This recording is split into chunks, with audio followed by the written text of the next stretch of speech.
here working on the cheap Jeep project, and what I'm going to be doing first is going through and taking a look at the AC system and figuring out why this is blowing hot.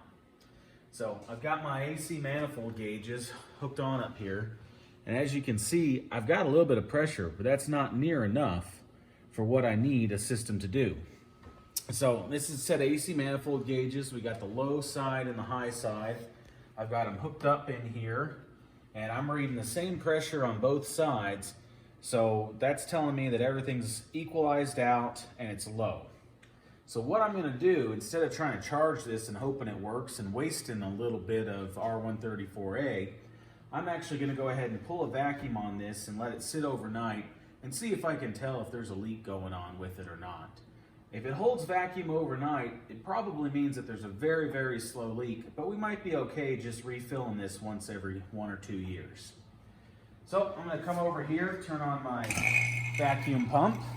I'm gonna go up, open up my low side where I've got that vacuum gauge on it. And as you can see, it's starting to pull down some vacuum. And this will happen relatively fast, that you'll be able to pull a vacuum with one of these pumps. But you want to leave the pump on for a while to know that you fully evacuated the system and pulled out any volatiles from it. So we're getting down close to, let's see, about 25 inches of mercury. So I'm going to go ahead and close it. You hear the sound change there. And now I've turned off my vacuum pump. So we're going to let it sit a while here, and we'll see if it holds that vacuum. I'll probably go ahead and turn it on once more and pull a little bit harder tonight, but we'll let this sit overnight and see what it looks like tomorrow. So we pulled a vacuum on it. It's been sitting now about 4 or 5 days actually. We let it go quite a while. And what we noticed is that the vacuum was slowly drifting down day over day. And we went from about 27 inches down to about 10 here. Now, that means that we probably have a slow leak in the system, but there are times when your fittings themselves can cause some vacuum leaks to occur. So it's always not necessarily a good test to leave it sit a long time like this, because there may not be a problem in the system, but it may actually be in these connections and fittings. That being said, we went ahead and pulled another vacuum. We pulled it down about 27 inches. We're at a good place. The system already has lots of UV dye in it, so I'm not going to add any. And we're going to go ahead and charge it up with only one can. And we're going to see if this system works, if it blows cold, and if it's going to hold pressure. Now, if it holds pressure for a week, well, it's probably going to hold it for a good number of months, and we can see if we can figure out what the leak is. If it bleeds down in less than a week, I'm going to be out here looking for UV dye around the fittings, and I'm going to see if we can figure out where it's coming from and what we can replace to fix it. So I'm going to go ahead and get this set up, and I'm going to show you what it takes to charge it now with a can of refrigerant. All right, so I got my can of refrigerant hooked up, and what we're going to do is screw this down. That's going to pierce the can. That's going to allow the gas to come out. And I'm going to put some gas through this line, and I'm going to come up here and purge it. So we've got a vacuum from the manifold here with my valves on the high and low, and we've got a vacuum through the lines and down to here, but I have regular air in this line. So basically all I'm going to do is puncture this, unscrew it a little bit to let it come out, and then purge it just so I don't have a bunch of air from this line getting into the system. So to do that, I run in. Yeah, all right.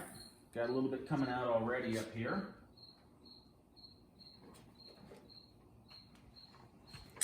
So now I'm going to let this out.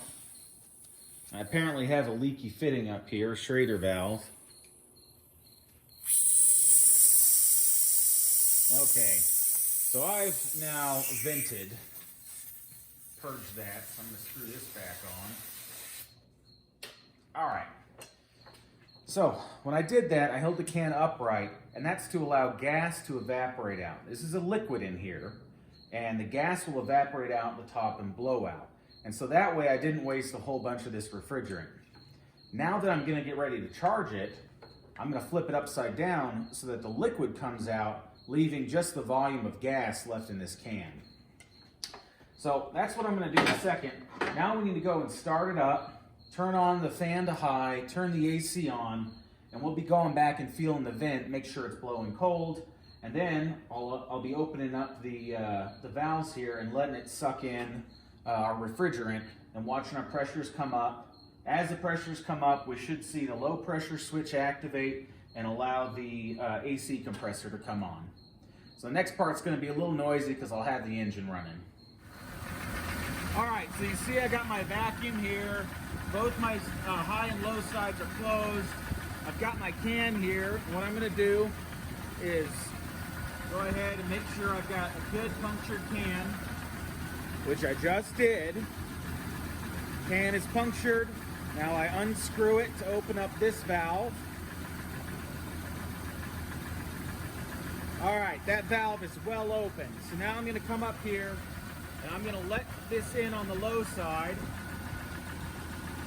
You see our pressure came up. We'll watch the sight glass down here too and watch some things coming in. We should see bubbles at some point. There we go. Now we're getting some pressure coming in. We're up at 75. Our high side is coming up. And there our compressor clutch just kicked in. It turned off. There we go, it kicked in, it's pressurizing. You're seeing the bubbles come out down here. So you can see the bubbles, so we'll watch the bubbles at the same time we're watching the pressure gauges. All right. So our low side we're looking to have around 30 to 40. And so as it's continuing to pull it down, see the bubbles stopped, which means we got all the liquid through. So now if I shake my can, I've been feeling my can this whole time, and now I can tell this can's empty.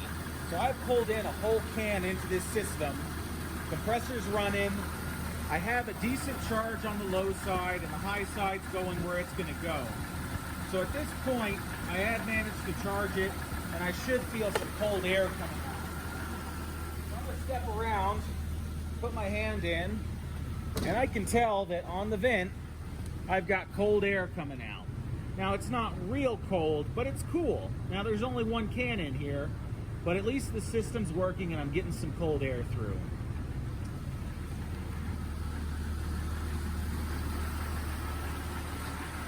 So I've got a charge system. I would normally be adding more refrigerant to this, at least another half can or so. I don't remember exactly what this holds right now, but I'm not going to do more because if this leaks out, I don't want to spend more money on refrigerant that's just going to go away.